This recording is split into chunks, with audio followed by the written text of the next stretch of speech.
Olá, Rosana, tudo bem? Rosana, me ajuda aqui a fazer o teste de áudio, você me escuta direitinho? Tô aqui só aguardando os nossos amigos chegarem.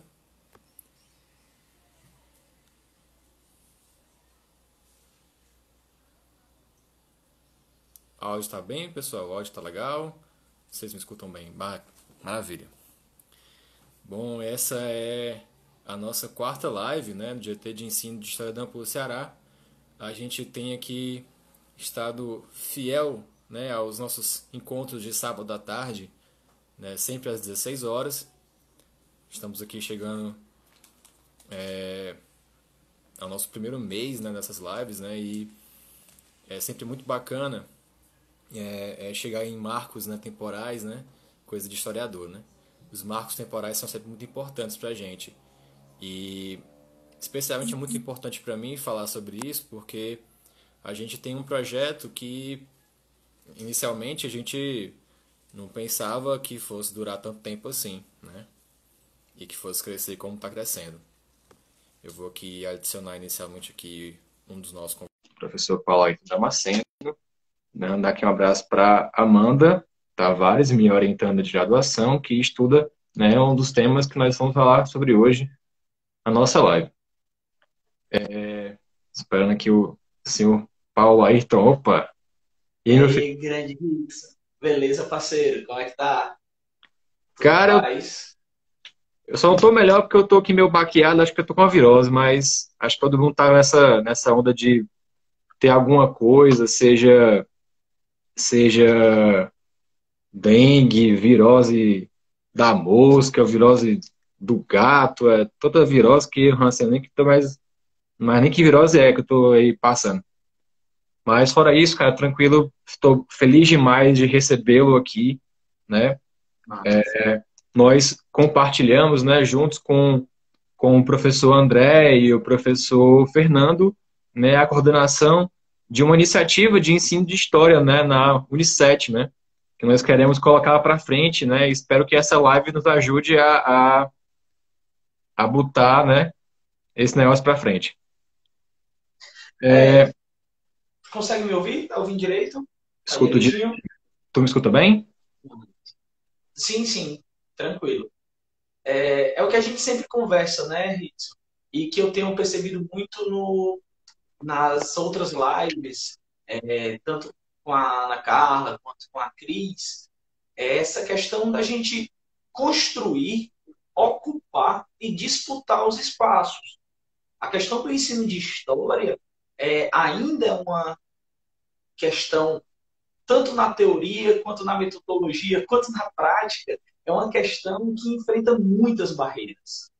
É uma questão que enfrenta muitas problemáticas em que a gente precisa estar se apoiando, tirando a questão das disputas políticas, das disputas é, acadêmicas, a gente tem temáticas que tensionam o tempo presente.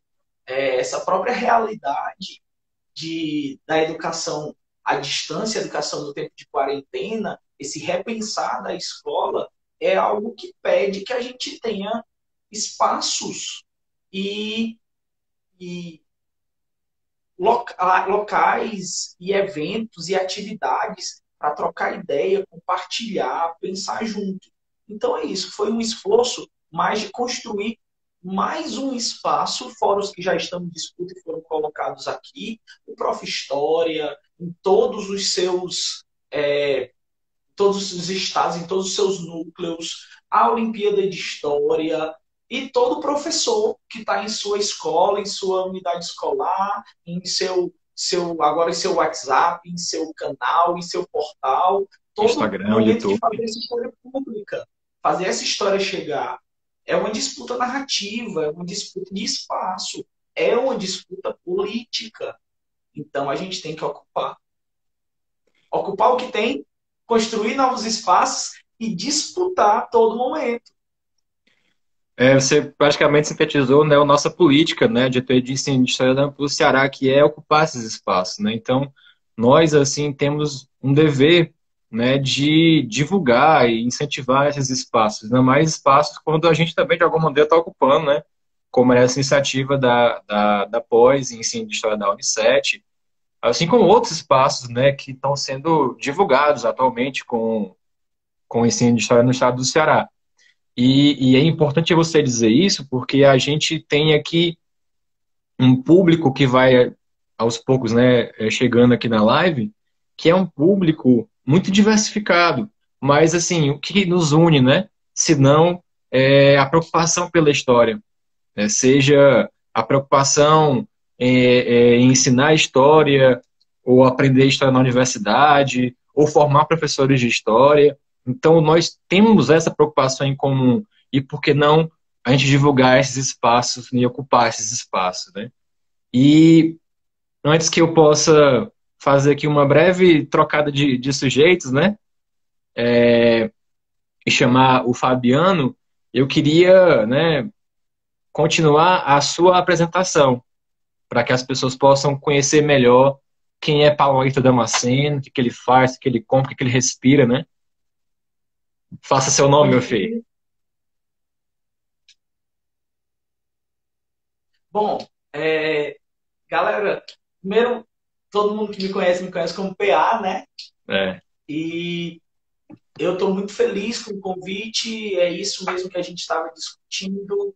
Eu acho que eu e o Ritson, a gente teve um feliz encontro desde que a gente começou a se conhecer. A gente pensa muito parecido e a gente tem se apoiado em diversas atividades. Eu perfeito. sou mestre em ensino de história pelo Prof. História, então vocês podem perceber que tem um caminho, tem uma conexão entre todas essas lives que o Ritson e o GT têm organizado.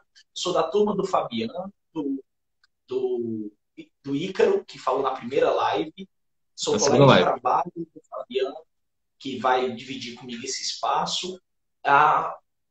O Fabiano também, nós dividimos uma paixão pela ONHB, que é uma ferramenta, é um objeto, um método de produção histórica, historiográfica, é uma prática de ensino, uma atividade incrível que teve também presente aqui com a Cristina Meneghello, e é, o Prof. História, o meu núcleo foi o de Natal, eu fui um dos que foi desses itinerantes, dessa massa de cearenses de migração pendular acadêmica, que Semana a semana, hein?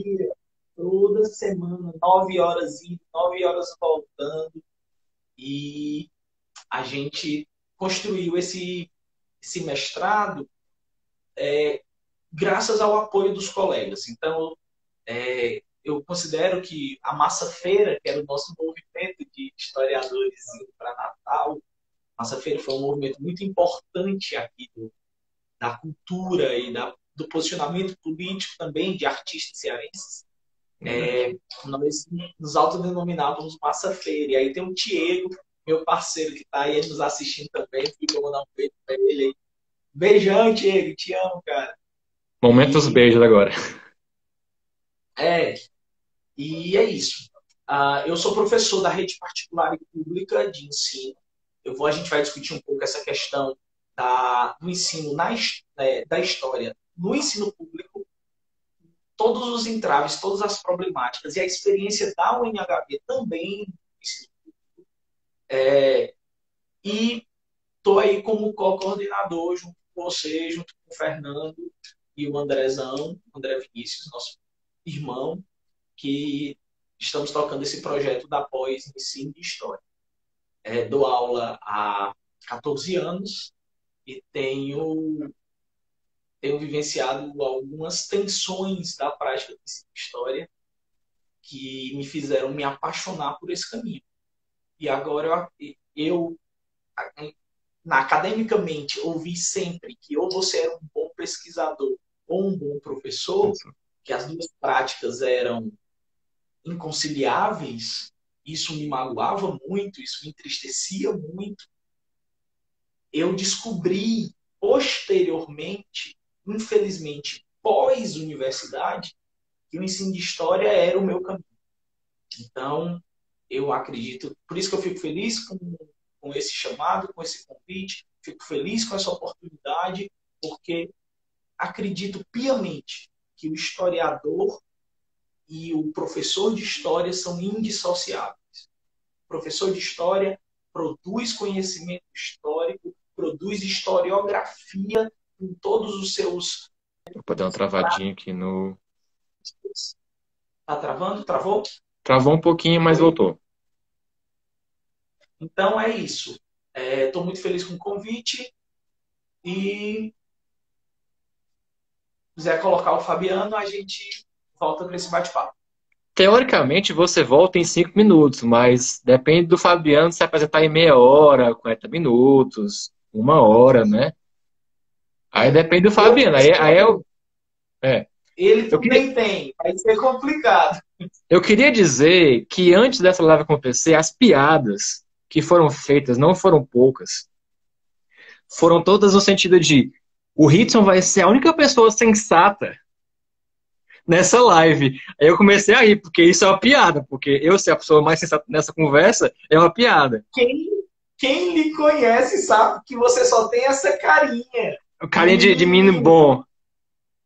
de bom menino bom moço. Não, o mais sensato dessa conversa sou eu. Eu sou o mais tranquilo. Eu sou o mais ajustado. Mas Você é o aí o pai de Fabiano está família, né? entrando É verdade. para trazer essa convicção. Você é um pai de É família, né? Você é uma pessoa honesta, idônea, ilibada. quase um homem bom, só branco, católico, proprietário de terra. Você tá perdendo aqui, Você, né? na Você que nos verdade, assistindo, pode dizer. você que está nos assistindo, está vendo, né? Uma live de pessoas assim com índole muito, eu não vou nem dizer o que dizer. Uma índole muito boa, uma índole muito tranquila. Então essa live vai ser muito engraçadinha. Só um pouquinho. Juntar historiador é fazer elogio da loucura, né? A gente tem que ter essa dose, esse surto. E eu digo, nós que somos ONHBzeiros, nós temos mais do que um surto de loucura. A gente tem uma dose de gosto pelo desespero, uma vontade de sofrer, algo meio sadomasoquista. Mas é paixão, é paixão. Aliás, é uma coisa que eu sempre digo para os meus alunos, sempre digo para os meus meninos. Sempre que eu vejo alguém falando mal de ser professor, eu vejo professor dizendo assim, fulano vai ser professor, coitado, não sei o quê. Meu irmão, o nosso ofício, o nosso fazer, ele é apaixonante, ele tem todas as disputas, todos os conflitos, todos os confrontos, mas ele dá até brinco com os meninos, esse tesão de você estar, a todo dia você dá uma aula, mas é uma coisa diferente, é uma experiência diferente, é uma vivência, e tem hora que a gente está aqui endoidando, tem que trabalhar, tem que pensar a aula, mas não pode parar de pensar academicamente, porque o historiador que para de ler, que para de refletir, que para Se de formar. produzir, ele não é mais o professor, e aí a gente tem essa dose de loucura, e a gente se alimenta também um pouquinho da loucura do outro. Por isso que é bom quando a gente tem essas oportunidades de compartilhar essa paixão enlouquecida que a gente tem pelo ensino de história. E não é aquela coisa do sacerdócio, eu faço por amor. Não, é ofício, é trabalho, é dificuldade, é também lutar pela melhoria das condições, é também lutar pela organização, pela saúde mental, em toda uma série de questões trabalhistas, mas é fazer isso com essa paixão de quem consegue tocar, mover, afetar. A gente não tem um poder divino, não é taumatúrgico. A gente tem uma oportunidade, uma possibilidade de levar a reflexão, não de fazer a reflexão por eles, mas de levar espaços, possibilidades de reflexão. Quando você faz um Promover menino chegar. diálogos. É, e quando a gente vai entrar um pouquinho mais profundo, a gente está conversando aqui enquanto o pessoal entra, essa nossa loucura, ela não é uma loucura sem método, ela não é uma loucura sem rigor, ela não é.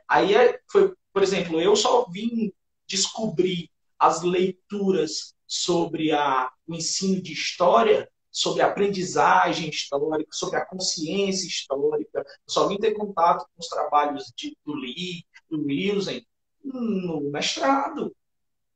Infelizmente, E né? é Só por nessa época. a gente vai chegar em outro momento a falar sobre isso, a gente está adiantando. Estou vendo aí que a Marlia, uma amiga muito dessa massa-feira nossa, chegou aí também, Opa, que é uma travou. grande amiga e, além disso, uma historiadora brilhante. A gente discutia muito isso. Como é que nós, nosso grupo que estava lá, nosso partido nesse momento, você também, travou? Travou? Pouquinho, um pouquinho. Travou aqui para mim. Como é que nós só tivemos contato com essa leitura, com esses pensamentos, com esses conceitos, depois de já estar no mestrado? Em que momento a nossa formação foi falha nesse ponto? Quantas práticas de sala de aula nós repensamos em um semestre? Quantas coisas assim? Meu Deus, eu fazia isso. Se eu tivesse esses mecanismos, se eu tivesse essas ferramentas, se eu tivesse esses instrumentos, eu teria aqui fonte de pesquisa, eu teria aqui objeto para produzir artigo. Quantos trabalhos maravilhosos de professores, amigos nossos, dariam artigos e artigos acadêmicos. O que falta é só essa Infelizmente, né? sistematização. O que falta é essa partilha desse saber. E aí a gente vê com trabalhos produzidos que poderiam compartilhar muito para a compreensão de um momento histórico. Eu acabei de fazer uma prova, eu estava corrigindo uma prova com os meninos do segundo ano, que eu usei uns cartões de crianças na época da Primeira Guerra Mundial. E o curador do museu que fez a exposição, encontrou esses cartões, ele disse quanto é difícil encontrar os materiais autorais dessas crianças. Porque ele disse que Uhum. encontra muito propaganda do governo para crianças, mas o material autoral de como essas crianças recebem, como elas ressignificam, como elas partilham essas propagandas, esse ideário, esse modelo, esse pensamento, isso é um material que dá para a gente perceber as mentalidades, as práticas, os sujeitos. E nós produzimos isso o tempo todo. Eu estava revendo aqui uns materiais que eu produzi. Houve uma grande greve aqui no Ceará e eu pedi para os alunos escreverem sobre a perspectiva, a percepção deles da greve quando a gente voltou. Eu lendo isso agora com distanciamento, é, é tanta coisa que a gente pode trabalhar a partir do Muito olhar desse rico. aluno. E por que a gente perde esse material? Por que a gente queima esse material? E aí eu fico vendo, quem me conhece sabe que eu sou um pouquinho, estou me adaptando a esse mundo digital. Eu vi uma pergunta, ficam passando aqui, o Bitson é mais hábil desse modelo. Se tem diferença entre historiador, professor e professor Professor pesquisador. pesquisador. O professor, ele tem que ser ontologicamente um pesquisador. Essa diferenciação é artificial. Nem que eu esteja. O Hitson, ele trabalha com professores, ele trabalha com formação de professores. Uma das coisas mais apaixonantes que a UNHB tem é essa transformação do professor. Ela faz a gente retornar à pesquisa, não que a gente pare. Querendo ou não, quando a gente está trabalhando, inclusive os materiais didáticos, mesmo se eu trabalhar só o meu material didático, ali eu estou exercendo, mesmo que minimamente, uma ação de pesquisador. Uhum. A minha prática, a interpretação da leitura, a construção, a pesquisa é fundamental. Só que a gente vê preparação de aula somente pelo lado burocrático e as escolas, os sistemas de ensino, eles infelizmente, muitas vezes, não todos e nem todas as práticas, às vezes a gente só tem resistência, mas muitas vezes a prática da preparação da aula é transformada num ato burocrático, quando ela é um ato intelectual, de pensar, de dialogar fonte, dialogar recurso. Em vez de a gente ter esforço, nesse sentido, a gente transforma a preparação de aula, que mesmo que minimamente na sua estrutura mais primária, mais defasada, ela é um ato de produção historiográfica, de produção do pensamento histórico, de interpretação histórica da narrativa com uma construção coletiva, porque os alunos participam desse processo, os alunos interferem na aula do professor mais rigoroso, do professor mais tradicional, do professor mais positivista, os alunos interferem na aula.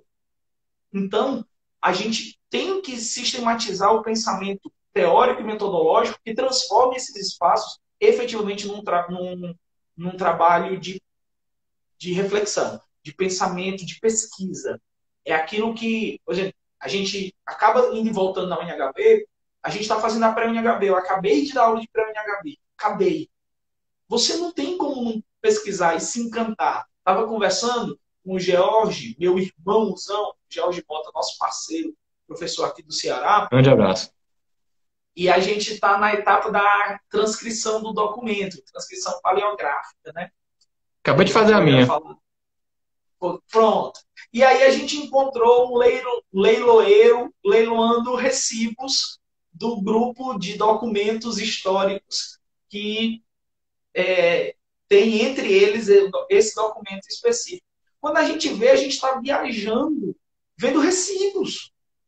E a gente se encanta de novo, né? Dá vontade de estudar mais, dá vontade de se aprofundar mais, dá vontade de ler mais. Tem uma série de questões que a gente pode e deve discutir que atrapalham o professor a aprofundar na pesquisa. Vamos focar nelas. Vamos falar delas daqui para frente, né? Agora vamos só, né, saudar as pessoas que estão chegando, né? Levemente cortando aqui o PA, mas temos que fazer esse trabalho de mediação, né? É o trabalho árduo, né? Talvez vai ser eu a pessoa realmente a fazer a fala mais séria, né? Hoje, infelizmente. Mas uma mediação minha, por favor, media meu volume.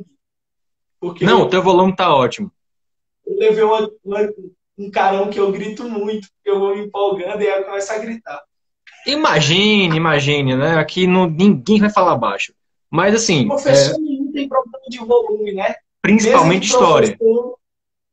Principalmente de história.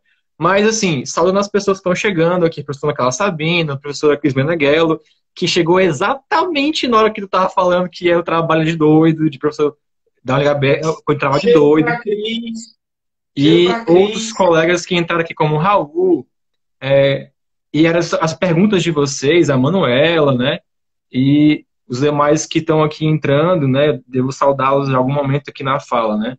É impossível saudar a todos, né? Eu, mais uma vez, enfatizo o fato de que hoje nós vamos falar sobre a Olimpíada de História e, mais do que isso, falar sobre as experiências de trabalhar com essa Olimpíada de História no estado do Ceará, que se destaca nesse processo, nas escolas públicas, fazendo o contrassenso, né, digamos assim, do que as pessoas geralmente esperam, né, de se falar da UNHB, né, no estado do Ceará, que tem um grande destaque das escolas particulares, mas nós três estaremos falando sobre a experiência na escola pública.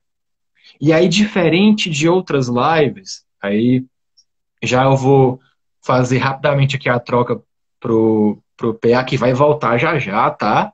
Deixa só o Fabiano se apresentar, ele vai falar da vida dele todinho, que nem o PA, vai emendar uma ruma de assunto, aí nós vamos ficar assim, meu Deus do céu, vai ser uma live de 3 horas. Dane-se, né? Tanto faz. Mas a gente vai. Dessa vez, a diferença é que, diferente de outras lives, eu também vou contar experiências, vou trocar também ideias, vou também fazer, né, algumas reflexões aqui. Geralmente, minha função aqui é de mediar, né? Eu sou host, né, como o pessoal chama nos termos, né, de lives e de podcast. Eu sou o anfitrião. Só que dessa vez eu vou ser um anfitrião que vai trazer um bolo, vai trazer um refri, um cafezinho, né? Pra gente tomar. Essa festinha vai ser bacana. Já você volta, PA. Não sai daí não, viu? Os fãs do PA, viu? E os fãs do Fabiano vão ficar aqui. Perfeito. Ainda bem que você me lembrou. A campanha do Adienem, pessoal, ainda está né, em andamento. Então, se você quiser colaborar com essa campanha, por favor, dispara essa hashtag. E se você não assistiu nossas últimas lives, né, faça o convite para que você assista, né, as nossas lives no nosso canal do YouTube, que está no link na nossa bio, beleza? Vou chamar agora professor Fabiano, que vai nos brindar com muita zoeira e muita qualidade. Bora, Fabi!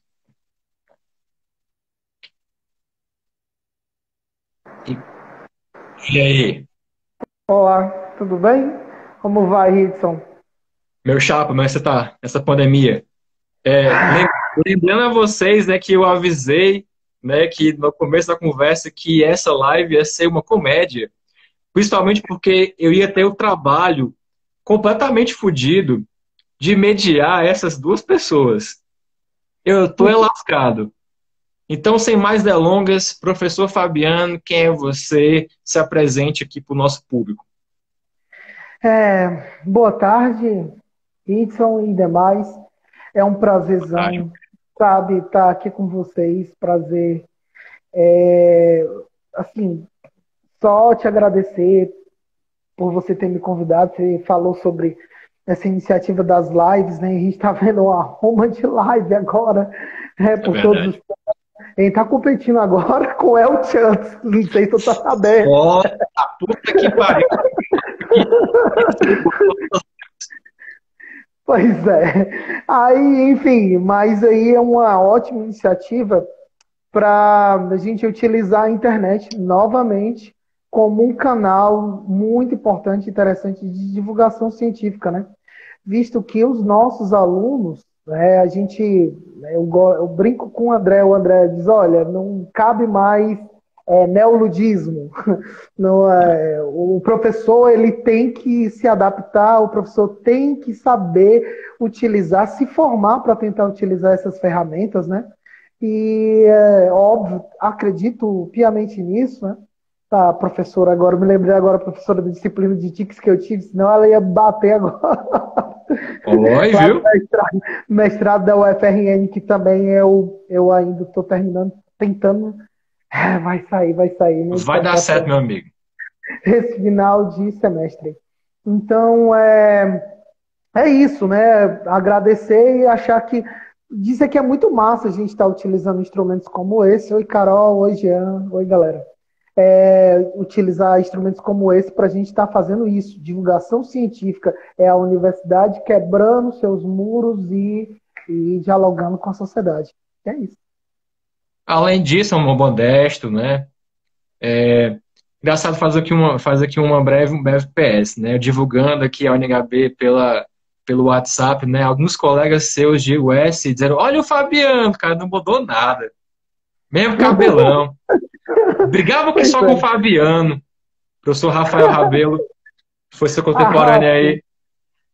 Nós temos aqui uma comunidade de historiadores que faz a UNHB, que se conhece pelos muros da universidade, pelos encontros acadêmicos, e então tem essa forma de se reencontrar, né, pelas redes, né, e ocupar esses espaços, como o PA estava falando, não é apenas estar nos espaços, mas contribuir com qualidade, às vezes quebrar um pouco esse ritmo tão pesado de lives acadêmicas, com uma retórica ainda acadêmica, mas falar de conteúdo pode ser de uma maneira mais tranquila às vezes, né, quebrar um pouco o gelo. O professor Fabiano, assim como eu, né, vem trabalhando com a Olimpíada de História em escola pública, com Sim. todos os desafios, com algumas maracutaias, com algumas coisas que a gente faz que as pessoas nos perguntam como é que tá doido assim, de orientar 30 equipes, de sair atrás de dinheiro para viajar. Então, todos esses assuntos, a gente vai falar um pouco sobre eles hoje, né? E assim como eu tenho as minhas histórias, né, às vezes, de cerrar os dentes mesmo e a luta, Fabiano tem tido um trabalho fantástico no seu conjunto Ceará junto com o PA, junto com a Carol, de todo ano, nos últimos anos, levar equipes para a final em Campinas, né? E aí, vocês já já vão ver o Fabiano. Isso é muito econômico, né? Acho que ele foi pressionado pelos nossos amigos que disseram que ele ia falar meia hora. Então, o Fabiano tá queimando a língua desse povo aí, ó. Tá vendo? O Fabiano é um cara econômico. Absurdo, absurdo, né? Saudar aqui o pessoal que está entrando, minha amiga de Jedi, Meres, né? O pessoal aqui do Paraná que está assistindo, de São Paulo. Grande abraço para o pessoal aqui do estado do Ceará, com o professor Camilo e tantos outros colegas aqui que estão aqui nos assistindo. Hoje nós vamos falar de duas pautas que vão nos unir e que vão nos trazer algumas memórias um tanto quanto tristes, porém felizes, né? Porque é difícil, mas é bom, né? É uma coisa meio sadomasoquista, o NHB, deixa de ser. E contar esses causos a partir de uma perspectiva muito peculiar. O estado do Ceará fora o estado de São Paulo, Fabiano, é o estado que mais escreve equipes para o NHB e, às vezes, né, passa São Paulo em número de finalistas. E aí Na você geralmente... verdade, tem passado nas últimas 3 edições. Verdade. E aí acontece o quê? Você tem um olhar muito, às vezes, viciado, né? Você pensa que a realidade é a mesma, e não é. E nós que trabalhamos com a escola pública, e eu e o PA que trabalhamos com as duas, né? A gente tem algumas reflexões que a gente queria compartilhar com vocês todos, né? Então, dizer que a nossa live sobre o NHB tem tudo a ver com a divulgação científica, com uma aprendizagem histórica, como a própria NHB divulgou, porque a NHB ela promove 3 coisas que nós vamos tocar nesse assunto invariavelmente. Ela reúne estudantes e professores no mesmo barco, ou seja, ela quer um pouco com aquela ordem hierárquica, né, da produção do conhecimento. Ela atua na divulgação científica de maneira lúdica, ou seja, ela não é uma divulgação científica academicista. E terceiro e mais importante, ela quebra paradigmas em termos de cultura histórica, escolar e extraescolar. As pessoas que estão aqui nos assistindo, cada uma tem a sua história, e se você quiser mandar perguntas pra gente, você manda aqui no box aqui das perguntas ou nos comentários, nós vamos tentar responder. Essa live vai durar 5 horas, pelo que eu tô vendo aqui. Não, que é isso? Deus me livre, né? Já basta, eu tenho coisa pra fazer, eu tenho uma dissertação pra fazer, eu tô lascado. Foda! Verdade. Já já você volta. Nós vamos falar agora com o PA em instantes. Valeu. Isso, pronto. Deixa eu chamar agora de novo professor PA. Nossos fã-clubes aqui dos professores estão aqui bombando nossa live. 1 da manhã é o limite, verdade, viu? Abraão, grande abraço. Abraão, cara, tudo bom, Abraão? Eu derrubei o Fabiano, né? Não. Agora tá ali no fundinho a DNA perfeito. PA, meu chapa, vamos conversar um pouco sobre o que é o desafio de trabalhar com NHB na escola pública. Então, professor, só tem que ter café, né? Nessas horas eu não posso tomar café não, senão eu vou dormir mais não. Oi, vamos.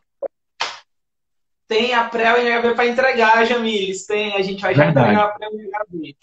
Aliás, queria aproveitar que a Cris está online, está com a gente aqui. Não sei se a Aleca está também, mas agradecer mais esse esforço da galera, porque tem sido de grande ajuda para a gente conversar, interagir com os meninos dessa pré-NHB, continuar o ritmo olímpico com os que têm acesso, com os que conseguem, com os que podem, que essa eu acho que é uma temática que a gente tem que conversar um pouquinho quando a gente fala de disparidades entre a escola pública e a escola privada.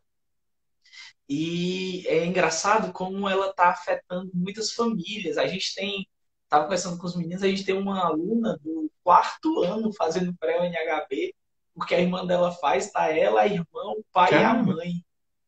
que Então, assim, legal. uma menina perguntando, questionando, a menina do 4º ano. A menina deve ter o quê? 9 anos.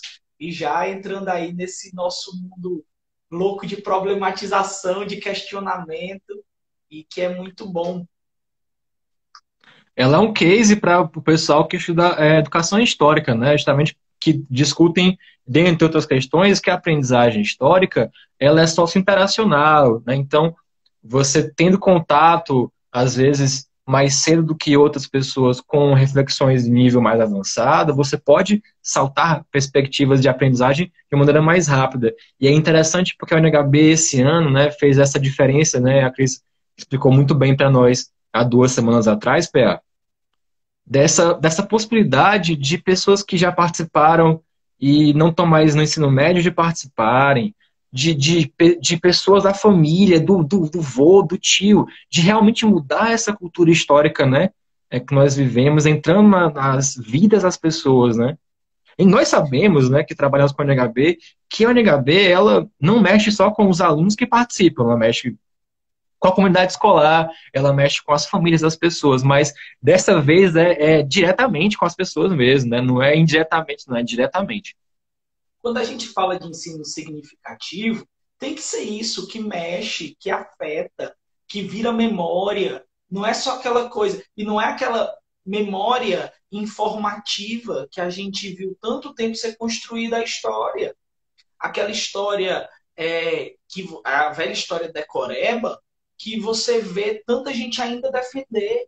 A gente está falando de uma história que o aluno vai discutir com a família e que anos depois, aquela experiência que a Cris falou e que a gente já tinha ouvido ela falar em outros momentos, é uma coisa que eu tenho muito isso. O aluno ele volta anos depois lembrando de uma questão, de uma temática, de uma música. De vez em quando vem alguém no meu WhatsApp e diz assim, olha, escutei essa música e lembrei da UNHB. Então você vê que aquilo afetou, o aluno levou aquilo para ele.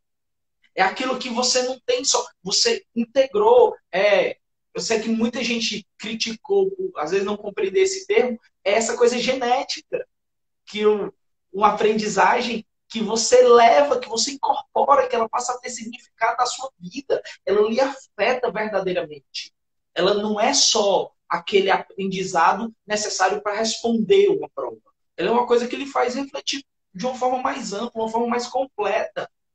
A Ela gente gera não... novos sentidos, né? É essa a ideia do genético, ela gera novos sentidos. Você fica aberto para compreender outras coisas, associar com a história, com a vida prática em outras dimensões. E a importância da UNHB vem sem discutir com temáticas do nosso cotidiano, mas que estavam meio adormecidas, né? Como a canção popular, como o racismo, com o momento que nós vivemos fascista, com a pandemia, né? Essa história que parece estar morta, mas está mais do que nunca viva, né? E é isso que você falou, da interação. Eu acho que o maior mérito da UNHB também é essa questão, não o maior, mas um dos maiores, essa questão da interação, da construção de conceitos, ideias coletivamente. Essa coisa de que eu não preciso estudar sozinho para tirar 10 na minha prova, de que eu não preciso copiar do outro para ter um trabalho colaborativo, que colaborar não é pescar, é uma coisa que a gente tem, às vezes, a gente só vai aprender a produzir em conjunto, em grupo, de verdade, na universidade. E olha que tem gente que passa a vida inteira na vida acadêmica e não E não consegue aprender aprende. a colaborar. Acha que todo conhecimento tem que passar exclusivamente pelo crivo individual, não sabe ceder, não sabe construir um conhecimento a partir de interação. Porque até quando a gente passa trabalho em grupo, como é difícil fazer os alunos partilharem os saberes e dialogarem. Aquela coisa do dividir tarefas, você vai até aqui, eu vou até aqui, é simplesmente um avanço do ensino individualizado. Você está fazendo ensino individualizado em grupo. E nós fazemos, muitas vezes, isso sem fazer a reflexão crítica. E a experiência da UNHB vai também questionar essa prática entre nós, entre professores. Porque nós vivemos uma realidade que, academicamente, profissionalmente, infelizmente, nós temos uma separação entre professores. Muitas vezes você vê no colega um concorrente, alguém que pode lhe derrubar, alguém que pode lhe enfrentar. E nós formamos nossos alunos, infelizmente, para isso. Essa lógica louca de achar que o ensino médio é só para o Enem, isso diz assim, concorrente, o que está do seu lado é concorrente, o que está do seu lado é concorrente. E como é que eu construo educação fazendo a pessoa entender que aquela que está ao lado dele, partilhando talvez momentos mais importantes, partilhando uma experiência de vida, é seu concorrente. É o cara que vai disputar com você. É o cara que você não consegue se alegrar quando ele tira uma nota boa, se a sua nota for menor. A UNHB, ela traz uma coisa que eu já vi muita gente transformar, não academicamente, mas se abrir emocionalmente, psicologicamente, fazer amigos, pessoas que tinham dificuldade de interação.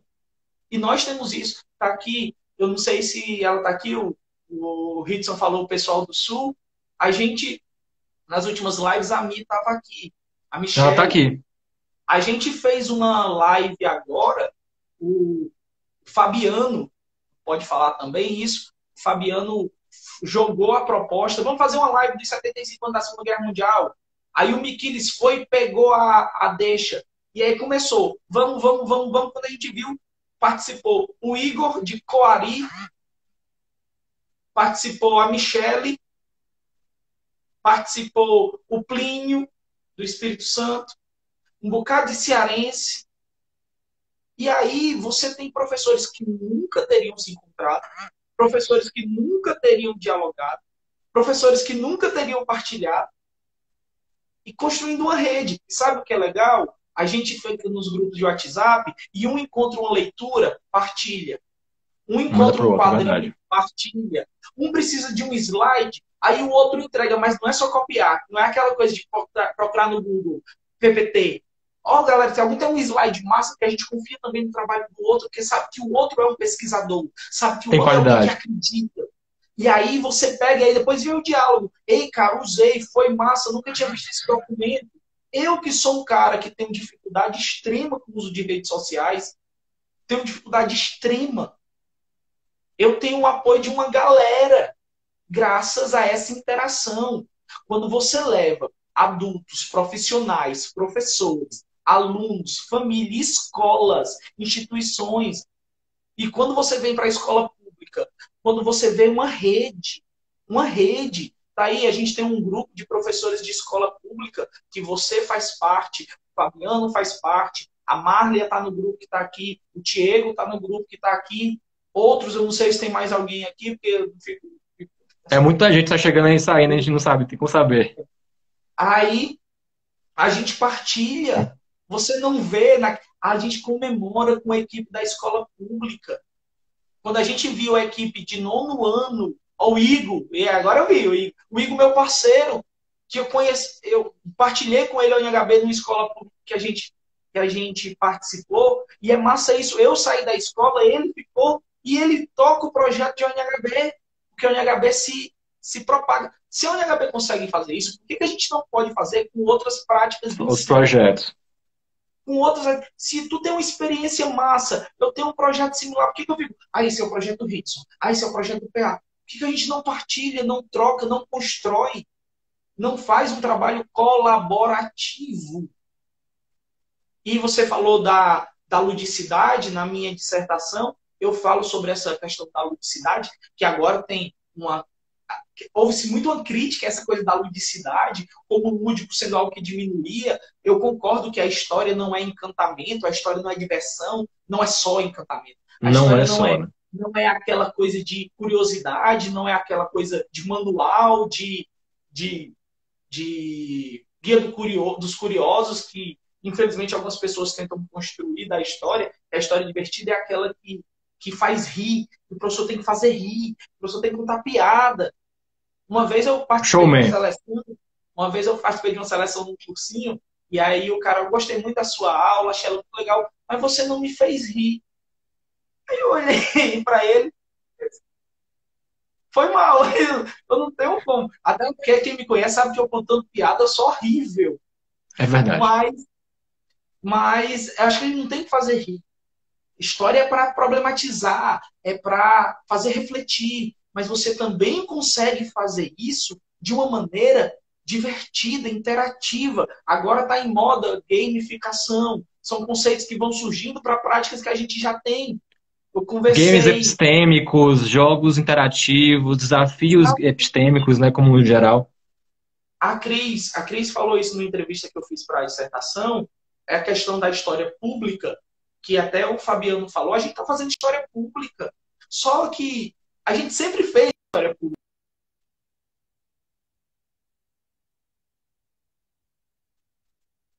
Travou um pouquinho, PA.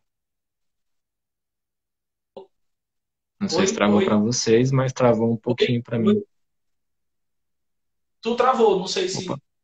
Tá me vendo? Tu travou para mim.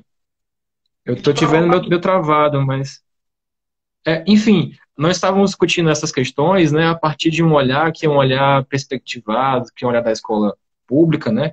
Mas assim, eu e o PA temos duas coisas em comum que eu queria trazer isso para o debate. Bora. Ambos trabalhamos nas duas esferas, né? Eu por menos tempo, né? O PA é constante esse trabalho, né? De escola pública e escola particular.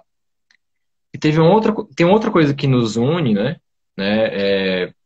e nos une de maneira bastante peculiar. Não é um grupo talvez assim seleto demais, penso, que é um grupo que não apenas trabalha com a UNHB, mas fez uma reflexão em ação, uma pesquisa, né, de fato reflexiva sobre o trabalho que nós desenvolvemos com a Olimpíada de História, né? Eu fiz primeiro, de maneira ainda meio rudimentar, lá nos anos 2012, 2013, o PA posteriormente, né, já no Prof. História, já com, com um arcabouço, né, e uma maturidade maior do que a minha, mas ambos fizemos pesquisas reflexivas sobre nossas práticas, né, e como a Maturidade NHB. tá dizendo que tu fez bem novinho e eu só fiz, velho. Oi? Eu não Tá falei dizendo? isso, viu? Eu não disse isso. Mas, enfim, nós trabalhamos de maneiras muito parecidas, a gente trocando ideias, né, de como nós desenvolvemos nossos projetos nas escolas, né, de maneira parecida. Mas aí, às vezes, às vezes falta um pouco de palco e um pouco de momento para partilhar essas reflexões, né? Especialmente comparar um pouco, né? Não é comparar por comparar, mas uma sensação de perceber que é diferente, né? Trabalhar a ONHB na escola particular e na escola pública. E é diferente você trabalhar com a ONHB quando você está fazendo aquele olhar reflexivo do pesquisador sobre a ONHB. E nós tivemos isso. Então eu queria que você trocasse algumas ideias, né? Sobre esses dois assuntos tão importantes sobre a ONHB. Certo. Agora tá normal? Tá saindo Tá. normal? Pronto. Eu quero só Eu vou lembrar a fazer. todos, antes que o PA comece, que, para quem não sabe, as lives no Instagram, elas duram apenas 1 hora, né? Elas não são contínuas. Então, daqui a cerca de 9 minutos, nós Ai, vamos meu ter Deus, que... tá 1 hora. Aí nem começou. Eu falei que essa live ia ser o filme do Star Wars. É a primeira Não, pergunta, é a primeira intervenção, a gente já passou 1 hora. O pessoal queria dizer que a gente está se apresentando, tá? A gente passou não, 1 hora se senhor, viu? apresentando. Eu já fiz umas 2 perguntas, esse bicho aqui é tão enrolão, que ele vai falar uma pergunta, ele fala a vida todinha. Mas enfim, daqui a 9 minutos nós vamos ter que fazer aquele intervalo comercial de 1 minutinho, e a gente já volta, tá bom? Então, o PA começa a desenvolver as suas reflexões em 9 minutos, depois ele volta para falar mais um pouquinho, e aí eu chamo o Fabiano. Tá. Primeiro, eu queria partilhar um pouquinho dessa experiência com a escola pública, tá? Assim, e com a lógica de ensino e como a questão do ensino de história ainda, apesar do esforço de muitos professores incríveis na universidade, na academia, isso é abandonado, isso é deixado de lado, isso é prejudicado muitas vezes quando esse esforço começa a ser construído por algum outro professor. Então, assim, eu sou da UES, da Universidade Estadual do Ceará, e lá o curso é de licenciatura. O curso não é de bacharelado. E também foi uma coisa que eu aprendi. Essa divisão nem deveria existir, porque deveria ser um trabalho holístico da formação do historiador, na sua capacidade de pesquisar e de tornar a sua pesquisa algo socialmente engajado, algo que retorne para a sociedade. Porque a gente tem que entender que uma pesquisa que retorna à sociedade não é uma pesquisa que está publicada na biblioteca da universidade. Uma pesquisa que retorna à sociedade é uma pesquisa que gera debate. Uma pesquisa em que aquelas pessoas, ou aqueles grupos, ou aquele objeto que foi trabalhado, ele é refletido socialmente e tem uma contribuição do autor da pesquisa. Eu passei 10 anos... Uma reflexão didática, né? Reflexão didática. E eu passei 10 anos na universidade. Passei 10 anos para me formar. Porque comecei a trabalhar e comecei a encontrar outras atividades. Eu aprendi isso. Quando você começa a trabalhar, o trabalho lhe consome tanto que você não consegue terminar. E aí eu comecei a dar aula na rede particular. Comecei com colégios pequenos, comecei em redes, em instituições da periferia, dei aula em muita escola da periferia, mais ainda escola particular. E aí comecei a entrar nas grandes redes, nas grandes escolas, e quando eu já estava aí com quase 8 anos de trabalho, me faltava a experiência da escola pública. Eu tive experiência, por exemplo, eu dei aula para menores em conflito com a lei. Eu dei aula nos centros educacionais. Foi uma experiência valiosíssima para mim, foi uma experiência que me ressignificou de forma profunda. E lá, nas condições em que o sistema socioeducacional funciona, me mudou como pessoa e como professor mais profundamente ainda. Mas me faltava a rede pública. Então, quando eu passei no concurso em 2014, e eu queria também aproveitar e deixar claro aqui para alguns... Oi? Travou? Travou? Um pouquinho. Só um pouquinho. Só queria aproveitar e deixar claro que eu tenho diversos problemas, tenho diversas falhas. Eu tive problemas de ordem de saúde mental que me atrapalharam algumas questões educacionais nos últimos anos, mas me dói muito quando eu vejo a dedicação de tantos colegas na educação pública e ver órgãos e agentes do Estado chamar o funcionalismo público de parasitário. Não tem nada de parasitário em gente que dá vida pela educação pública. Parasita é aquele que trata o funcionalismo público como algo simplesmente oneroso ao Estado. Isso é uma vergonha. E eu queria aqui falar em defesa de todos os meus colegas da rede pública básica e da rede pública superior que faz balbúrdia. Se balburdiar transformar a vida das pessoas de forma reflexiva, é balbúrdia sim. E não tem nada de parasita, não. Então, quando eu passei no concurso, eu fiquei muito feliz e tensionado com a perspectiva de ir para a escola pública. E naquele ano, eu passei no meio do ano. Eu passei em julho. A convocação foi em julho. Eu ia começar em agosto com turmas que já tinham se iniciado. E tinha tido a UNHB. E eu já entrei na escola finalista da ONHB de 2014, que foi um ano muito especial, foi um ano muito intenso, porque foi o ano da memória do golpe militar de 64. 50 anos do golpe. Do golpe. E como historiador, a gente sempre tem que reforçar algumas narrativas, né? Porque a nossa vida, principalmente nesse momento, é reforço de narrativa. 50 anos do golpe, da ditadura, do governo dos ditadores militares. Ditadura. Autoritária, abusiva e arbitrária. E aí a gente tinha passado e eu tinha tido, infelizmente, a, eu ainda não tinha tido contato com as equipes de escola pública na UNHB. Então, eu entrei fazendo propaganda para os meninos. Olha, eu participei disso, vocês participaram? E tinham algumas equipes participando com o Fabiano. E entrei com turmas de primeiro ano, uma das meninas tinha feito no 9º ano, e o pessoal ficou naquela empolgação. E disse, pessoal, meu sonho, quem foi meu aluno lá em 2014, talvez lembre se tiver alguém aqui, eu disse, o meu sonho é passar com a equipe da escola pública. Porque os alunos da escola particular já tinham passado com um colégio pequeno, com um colégio grande, colégio do interior, mas eu queria ter a experiência, eu não sabia o que era, eu não sabia como fazer. E esse meu contato com o Fabiano foi muito importante, porque o Fabiano já tinha a experiência de construir com os meninos a prática dos recursos, da lógica. E olha que a gente tem sorte, a gente está numa escola que é privilegiada, porque tem uma gestão muito forte, tem uma atuação muito forte e garante recursos para esse tipo de atividade.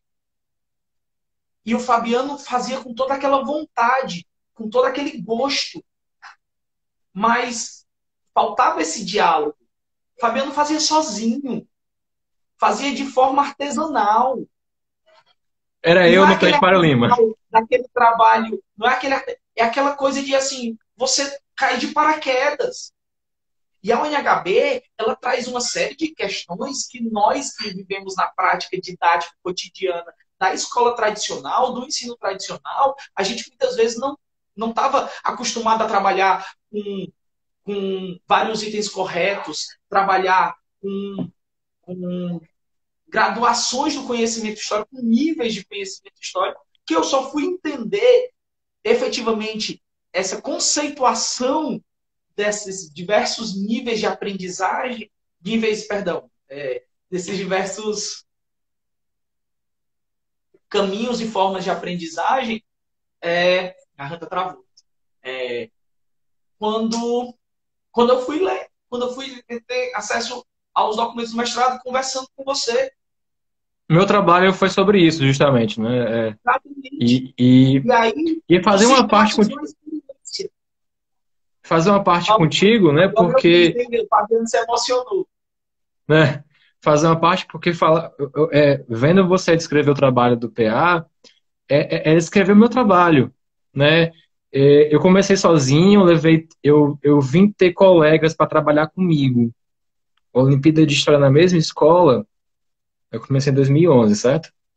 Eu vim começar a partilhar trabalho em 2014. E eu vim começar a trocar ideias com colegas de outras escolas em 2018.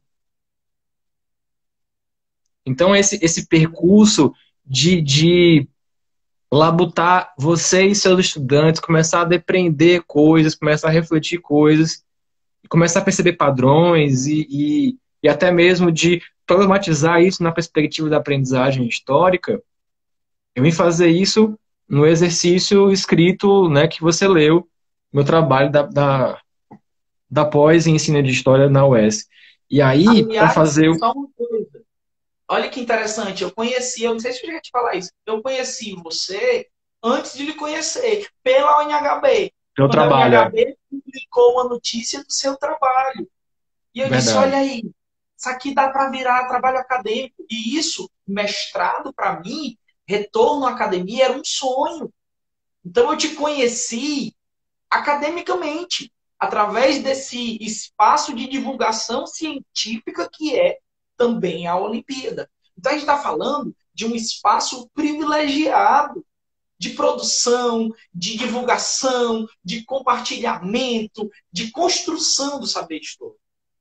E vai encerrar agora em 26 segundos. Eu volto em 1 minuto, pessoal. Tchau, tchau. Até já. Hora de tchau, tchau. Intervalo comercial, rapaz. Que é isso?